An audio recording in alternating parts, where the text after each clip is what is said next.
Hey everyone, it's Schmuckles. Don't mind my hair, I just got out of the shower. Today we're going to talk about new chapter 29 info, leaks, and why we didn't get Sigourney Weaver's likeness for this chapter. I mean, this is a really big talking point. People were really bummed that we did not get Sigourney Weaver's likeness and we sort of got just the licensed character Ellen Ripley instead of that. And it's pretty clear if you take a look at some of the leaked visuals for this upcoming chapter that this is really not Sigourney Weaver. It looks kind of like her, but behavior definitely did not go through her to get this likeness. So the first thing I wanted to go over is this roadmap, which is directly from Behavior Interactive. So this is completely confirmed by the devs. This is August 2023. The Scorching Barbecue in-game event ends August 19th. On week 3 of August, on August 15th, you can see that we have the Silent Hill collection, Silent Hill Part 2 collection coming to Dead by Daylight. This has been something that's been confirmed within the leaking community for quite some time. Maria from Silent Hill is coming to Dead by Daylight, and I think other skins on characters from Silent Hill that are already in the game are coming as well. August 29th is the confirmed date from Behavior Interactive that the Alien chapter is going live in Dead by Daylight. Yesterday on Twitter, Dweet actually sourced that there's store cosmetics coming in with this Alien chapter for both the Xenomorph and Ellen Ripley. These leaks come from Masuster, the owner of DBD Leaks. The leaked skins for Ellen Ripley are both very rare, and the Xenomorph, as you can see at the top there, that's a legendary skin or ultra rare skin, and a very rare set beneath as well. I'm not exactly sure how they acquired these leaks, but typically in the past they've gotten these leaks from just sort of seeing the price in Auric cells of how much each skin's going to cost, and from there they can break down what type of skin it is. So as of yesterday, that top skin there was either a legendary or ultra rare skin.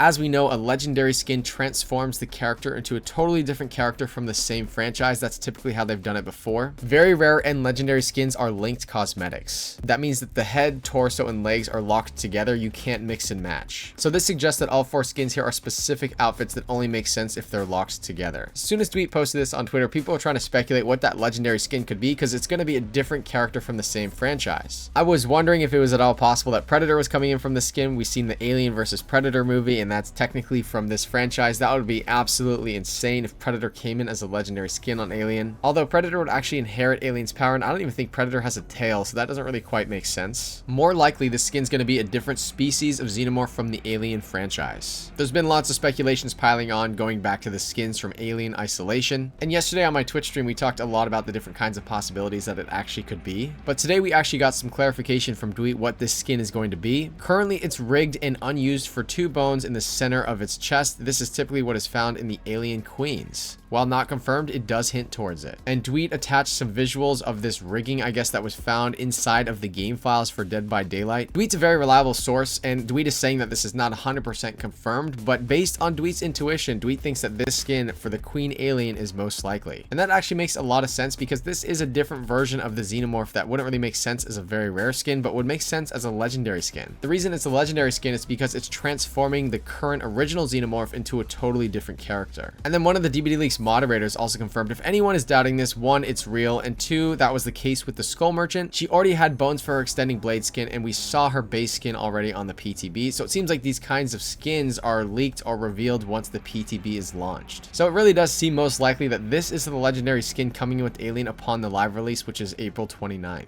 The very rare skin of the Xenomorph I'd expect to be like the same original Xenomorph, but maybe sort of just a different cosmetic or style. I'm not sure if that very rare skin is just going to be a different version of the original Xenomorph, or it also could be a blighted skin that comes in upon release. When this chapter does release on April 29th, we actually have screenshots of the images that are going to be coming in when it comes into the DBD store. We pretty much just got leaked images for Ellen Ripley and the Xenomorph for that. There's also been a lot of talk about Sigourney Weaver and why we didn't get her likeness in this game. So Dweet pretty much posted on Twitter, this tweet is actually deleted now, that Sigourney Weaver is against violence in video games, and that's the reason that Dead by Daylight probably didn't get her likeness rights into this game. The tweet was kind of a guess that's based on truth, but Dweet received a little bit of backlash for this. I think the backlash was just totally unnecessary. This person responded on Twitter and said Sigourney has literally only said she would not participate in an Alien game if she didn't feel it stayed true to the Ripley character. It had nothing to do with violence. She's even spoken about how exciting it was for her to work on Alien Isolation. Y'all just say anything. I think saying y'all just say anything is kind of a stretch. A large percentage of the stuff Dweet tweets are leaks, and these actually turn out to be true. That's kind of the nature of the line of work that we're in, right? Like sometimes misinformation is spread on accident. So what I'm saying is Anyways, do not give Dweet a hard time for this. I just wanted to get to the truth of the situation. This person also posted kind of aggressively, not him fine with posting incorrect information, yikes. And that people are saying Dweet made that shit up, and I don't think Dweet made this up. They actually attached an interview that we're going to go over in just a second here. Dweet here was kind of just making a guess based off of an interview. So Dweet kind of deleted that thread and then posted this one and said about Sigourney Weaver's likeness. She did not say she hates violent media or games. She is more so anti-gun, something that DBD doesn't have, and it's not something that's a deal breaker for her either, because she's actually has her likeness in Fortnite. That was my bad, and I saw others saying it and I thought it was true. I mean, you have to understand here, Dweet has sort of an inner circle of connections that have access to leaks and information like that. Sometimes they're making educated guesses based on information and just through word of mouth. So stuff like this happens. I just wanted to clarify exactly what Sigourney Weaver said here. Dweet is correct here in saying that Fortnite was able to get the likeness for Sigourney Weaver for the character Ellen Ripley. The skin looks a lot like her in Fortnite, but for some reason we weren't able to get her likeness for Dead by Daylight. There was actually a Sigourney Weaver Alien Isolation interview from 2014. It was confirmed that she lended her likeness to Alien Isolation and recorded brand new dialogue for the game's bonus content. This pretty much saw her and the rest of the movie's cast recreating the original movie's most suspenseful scenes. Yet despite having no special interest in games herself, she has proved to be impressively well informed about the industry and spoke very sensibly. More so than many of the executives we've spoken to about everything from virtual violence to the need for greater variety in video games. So back in 2014 during this interview, they asked Sigourney Weaver, how aware were you of video games? What's your general view of them? Sigourney Weaver said, well, you know, we had GTA and a few other things, but I think what's exciting to me is that I understand, for me, not as an actor, but as a person, I love the idea of entering into a world that I really don't know much about, that I have no real control over, and that I actually get to be there. As a spectator, I think that would be exciting. There are many things that I like to do that I won't actually be able to do. So gaming gives me an opportunity to do that since I'm much more story oriented than shoot 'em up oriented. I feel like gaming we can just expand to satisfy so many different appetites, just the way television did and movies have. They straight up asked Sigourney Weaver, as I understand it, you were a little uncomfortable with the prominent use of guns and aliens. Sigourney Weaver said, well, I was working for gun control. I'm still a fan of gun control. So I was just surprised, really surprised by how much firepower there was in Aliens. It's very true to James Cameron, and that's actually completely spot on. James Cameron is known to have a lot of fights, wars, and guns in his movies, whether it's Terminator, Avatar, or in this case, Aliens. After Sigourney Weaver said this, the interviewer said, of course, in the context it makes sense, but Aliens in particular is probably one of the most influential movies ever in terms of video games. Sigourney Weaver confirmed, yeah, that's what I've heard. The interviewer asked, so you're not uncomfortable with that at all? Sigourney Weaver said, I'd rather people got it out of their systems at home, you know? And I'd have to say, it was exciting for me in the little tiny bit I did of the part of the game that I'm in,